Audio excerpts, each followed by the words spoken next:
हिंदुस्तान में जाने जाते हैं, वो इतनी कम उम्र में जिन्होंने इतनी ऊंचाई छुई है, वो हमारे बीच में सौरभ सैनी जी उपस्थित होते हैं। अलवर से हमारे बीच में, राजस्थान से हमारे बीच में आए हैं।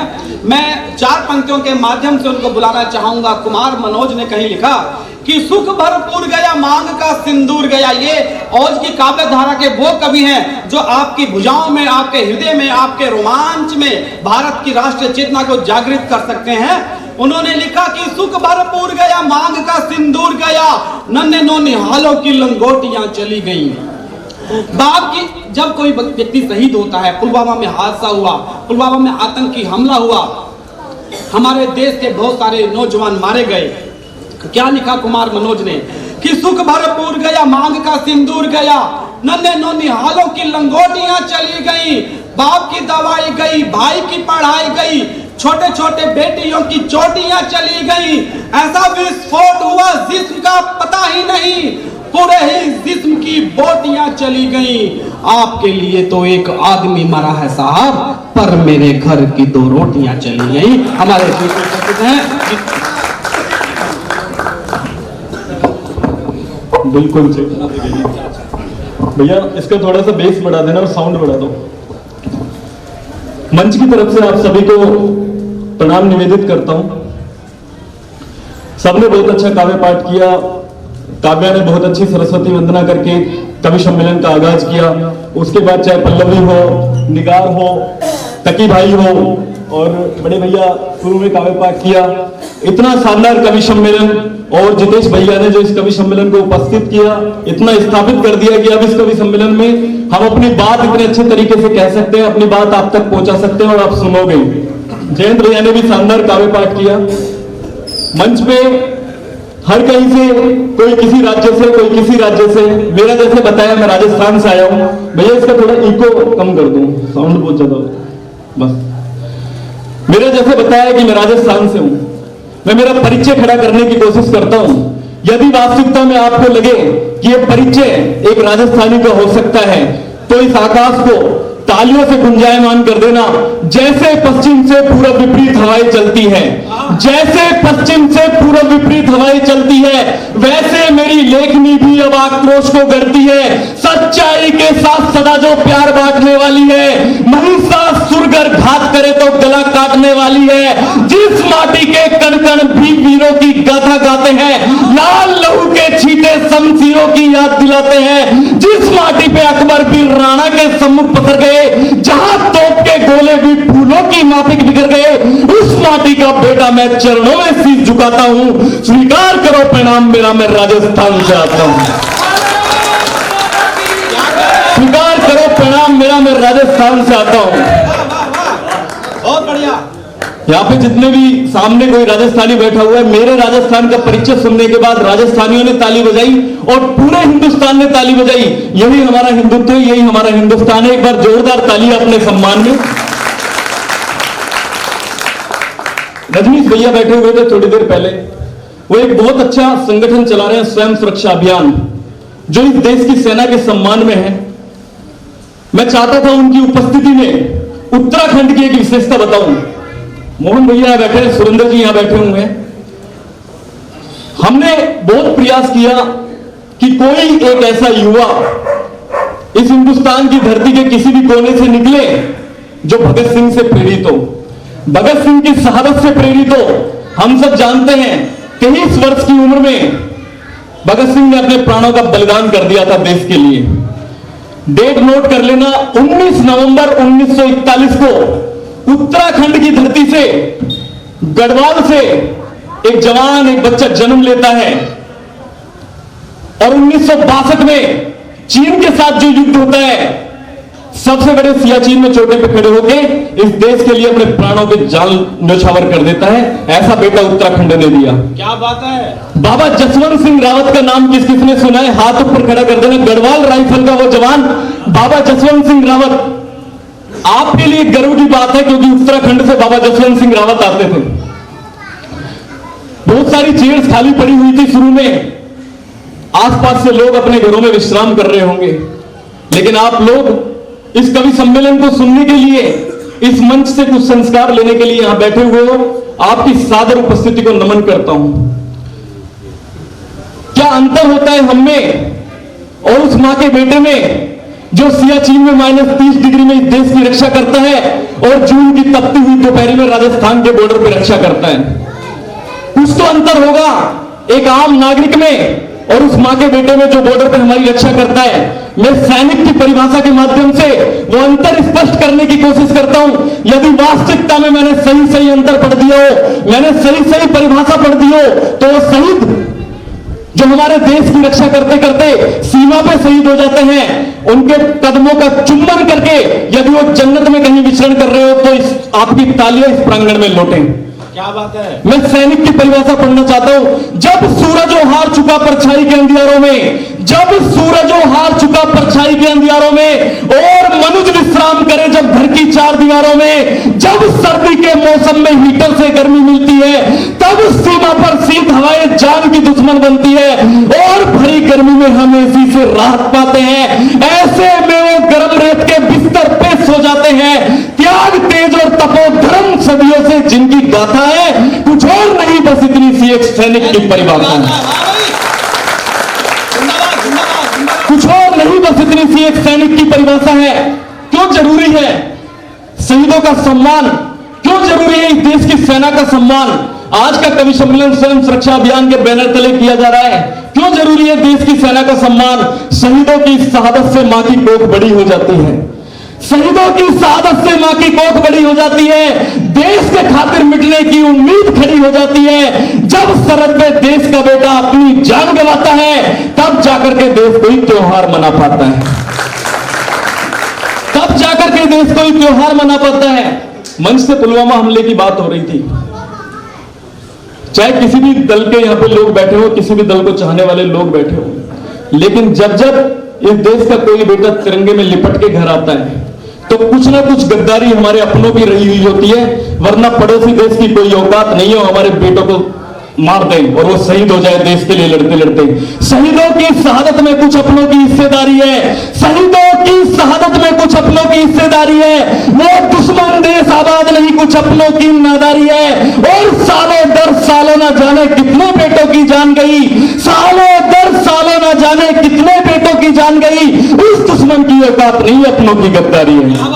उस दुश्मन की औकात नहीं, अपनों की गद्दारी है। मैं कोई भी बात मंच से ऐसी बोल दूं जो आपको लगे कि मैंने किसी राजनीतिक पार्टी के पक्ष या विपक्ष में कर दी हो। आप मुझे जब सुनो तो आपके घर की बेटी की इज्जत और गर्मियों में और सर्दियों में खेत के अंदर जुताई करते हुए किसान की इज्जत और सियाचिन और जून की तपती हुई दोपहरी में राजस्थान के बॉर्डर पे हमारे देश की रक्षा करते हुए सैनिक की इज्जत हमेशा एक राजनेता की इज्जत से बड़ी होनी चाहिए। क्या बात है। अपराधों पर हम सबको हैरानी करना आता है, अपराधों पर हम सबको हैरानी करना आता है। क्यों? हर बार हर 3 साल में, 4 साल में, 2 साल में, कुछ समय बाद इस देश में किसी भी शहर से किसी बेटी के साथ बलात्कार हो जाता है। किसकी कमियां होती है? हमारी कमियां होती है सर, क्योंकि हमें बातें भूलने की बहुत जल्दी आदत है। 6 महीने में हम सब कुछ भूल जाते हैं। अपराधों पर हम सबको हैरानी करना आता है। वीर भगत सिंह की पगड़ी को मैली करना आता है। 4 कदम भी चले नहीं और अंधकार छा जाता है। ना जाने क्यों उनकी सोच में बलात्कार आ जाता है। बार बार मजहब के नगमे गाकर हम बतलाते हैं, एक दूसरे के मजहब पर हम क्यों आवाज उठाते हैं। कोई हिंदू माँ का कहकर हिंदू पर घुर्राता है, कोई मुस्लिम माँ का कहकर मुस्लिम पर घुर्राता है। जीवन की सच्चाई जो है वो सार तो देती है, माँ चाहे कोई भी हो पर संस्कार तो देती है। क्या बात है। मां चाहे कोई भी ऊपर संस्कार तो देती है। किसका कसूर माने फिर हम? एक हिंदू का, एक मुसलमान का, एक सिख का, एक ईसाई का? किसका कसूर माने? फिर कसूर हम किसका माने? किसको सजा सुनाए हम बुजदिल हैं, हम कायर हैं, किसको दफा सुनाए हम? 4 दिनों की बात रही, बस फिर भूलेंगे इसको भी। 4 दरिंदे आकर के फिर से निकलेंगे इसको भी। कोई भी आंदोलन अब तो 4 दिनों तक चलता है। ऐसी हरकत से मेरे भारत का नक्शा चलता है। आज विरोध करने वालों की कैसी स्टाइल है, इंकलाब की भाषा बोलती फेसबुक प्रोफाइल है।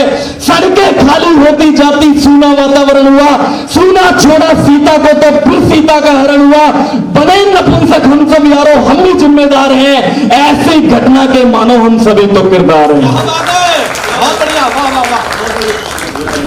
ऐसी घटना के मानो हम सभी तो किरदार हैं। वाह। इस देश के अंदर जब जब शहीदों की बात होती है, जब जब सैनिकों की बात होती है, तब तब भी राजनीति हो जाती है। किसी दल का नेता कोई बयान देता है, किसी दल का नेता कोई बयान देता है। हमारे बीच, हमारे पास इतना समय नहीं होता कि हम उन लोगों के बारे में सोच पाए जो हमारे देश की रक्षा करते हैं। मैं मेरे काव्य पाठ में कुछ और भी शामिल कर सकता था आज, लेकिन समय बहुत कम है, और जितना समय है वो समय हमारे देश के सैनिकों को दिया जाए, क्योंकि सैनिक तो अपना कर्तव्य निभाते हैं, अपना धर्म निभाते हैं। सेना पे, हमारे सेना के जितने भी जवान हैं सीमा पे रक्षा करके अपना धर्म निभाते हैं, लेकिन इस देश के अंदर रहते हुए हमारी क्या ड्यूटी है, हमारा क्या कर्तव्य है, उस कर्तव्य से हम बहुत ज्यादा परे हैं।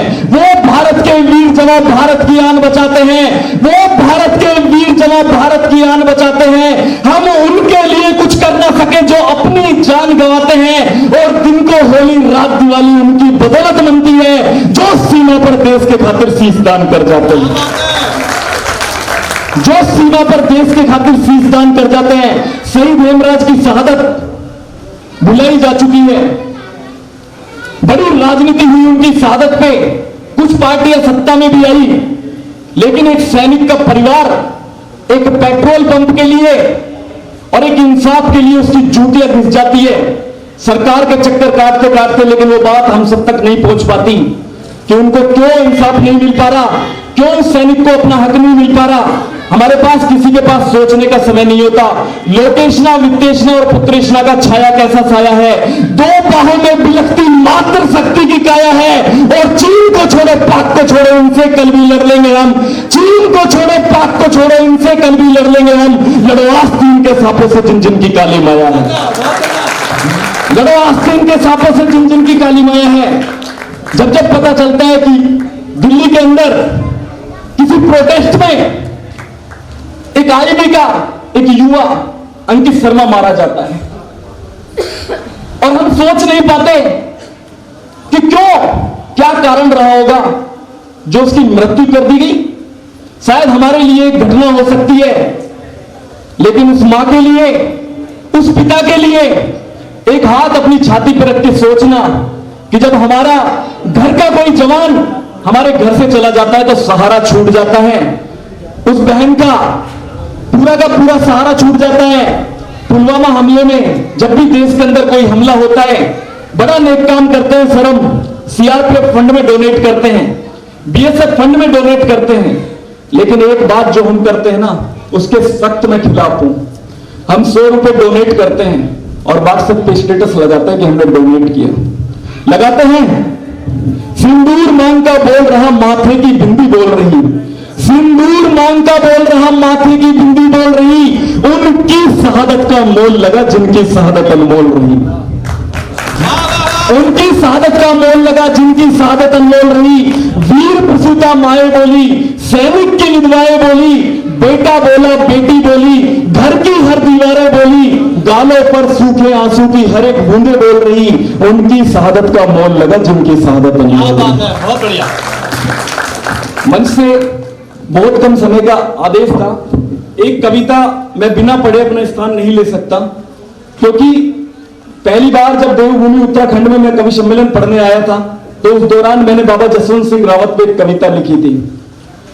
किसी सैनिक के ऊपर कविता लिखना, मैंने कभी किसी भगवान के दर्शन नहीं किए, लेकिन यदि किसी सैनिक के सम्मान में कोई कविता लिख दी जाए तो वास्तविकता में लगता है कि हमने भगवत गीता का एक अध्याय पढ़ लिया हो और हनुमान चालीसा पढ़ ली हो। ओ चीन तेरी धरती पे कोई जसवंत सा महावीर नहीं है।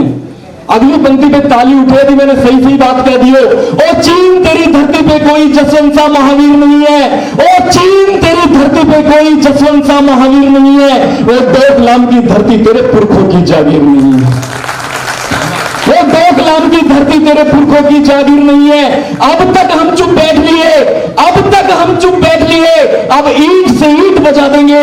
दुनिया में जितने देश बसे उसमें से तुझे घटा देंगे, दुनिया में जितने देश बसे उसमें से तुझे घटा देंगे। ओ चीन तेरी करतूतों से हम क्या सोचा डर जाएंगे, ओ चीन तेरी करतूतों से हम क्या सोचा डर जाएंगे। तैयार खड़े जसवंत सिंह अब तुझसे लड़कर जाएंगे। भारत के शेरों की गर्जन डोकलाम तक गूंजी है, सुन के गर्जना शेरों की चीन की धरती गूंजी है। अब ट्रेलर तो तुम देख चुके, अब पूरी फिल्म दिखाएं क्या, सन 62 के जसवंत सिंह रावत की याद दिलाएं क्या, सन 62 के जसवंत सिंह रावत की याद दिलाएं क्या। साहस था सिंगों वाला उस सैनिक के तुम हौसला में, साहस था सिंगों वाला उस सैनिक के तुम हौसलों में, जो तुम मियाते रपट लिए कर एक एक घोंसलों में, जो तुम मियाते रपट लिए कर एक एक घोंसलों में। कानून बैकग्राउंड रहा है साहब, चाहूं तो सीए, एनपीआर और एनआरसी पे 1 घंटे का संबोधन दे सकता हूं, लेकिन अपना स्थान लेते वक्त मात्र 4 पंक्तियों के माध्यम से स्पष्ट करना चाहता हूं, सीए, एनपीआर और एनआरसी है क्या। हमने थमाई, यदि मैंने चौथी पंक्ति में सही सही बात कह दी हो तो आपके हाथ खुल जाए। हमने थमाई बांसुरी, हमने थमाई बांसुरी तो धनुष बाण मांगा गया, हमने थमाई बांसुरी तो धनुष बाण मांगा गया, हमने थमाई ढाल तो हमसे कृपाण मांगा गया। और जब पूछ बैठे कुछ लोग हमसे राम का प्रमाण, तब उनसे उनके होने का ये प्रमाण मांगा गया।